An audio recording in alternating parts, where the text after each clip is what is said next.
Ohio's first taste of the MAC's West Division ends in a success. Ohio pulls away with a 56-51 victory and what was pretty much a slugfest here at the Convocation Center Wednesday night. Started out all Ohio early. Western Michigan didn't make their first field goal until about 5 minutes into the game. At that point, Ohio had a pretty big lead. They eventually raced out to a 29-14 advantage about 4 minutes to go before the half.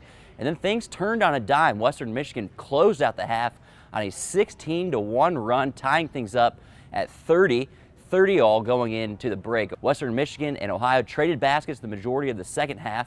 Ohio never getting much of a lead. They led by as much as 6 in the second half. Western Michigan would cut it back to about 2. Western Michigan took a 42-40 lead just under 11 minutes left. Ohio responded with a 6-0 run and never looked back from there. It was still close the majority of the way, but Ohio eventually pulled away, as I said, 56-51, the victors. Ohio, once again, a poor shooting night, only 35% from the field. Minimized that to just 25% from three-point land, 6 of 24 on the night. Western Michigan didn't shoot that much better at all, though. They only shot 30%, 16 of 53, just 6 of 19 from 3. So a bit of an ugly game here at the Convocation Center. Neither team could really find a rhythm. A lot of turnovers, 31 on the night, 17 for WMU, just 14 for Ohio. A game that Ohio led by much early, led by 15 in the first half, and as good as they played from there on, Western Michigan took a stranglehold of the game throughout much of the second half. Asked Coach Gross after the game how you take a win like this. Are you happy about the win, or do you look that you could have put them away early? Coach Gross, it's a grinder in the MAC. He's just happy to come away with the win. Obviously, I'd like for us to make more shots and, have more assist and turnovers. But if again, part of being consistent is understanding that at certain nights you may not make all of them, and you still have to find a way to win in this league by grinding it out.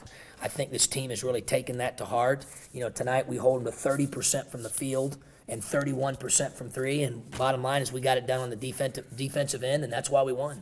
DJ Cooper, the only Bobcat tonight in double-figure scoring. He had a game-high 18 points, 4 of 9 from three-point range. Ricardo Johnson had a really good game tonight, filled the stat column, 9 points, 7 boards, also had a couple of steals and an assist, coming off maybe his best game against Miami. Or you can see Ricardo starting to get pretty comfortable out on the court these days. I feel pretty confident.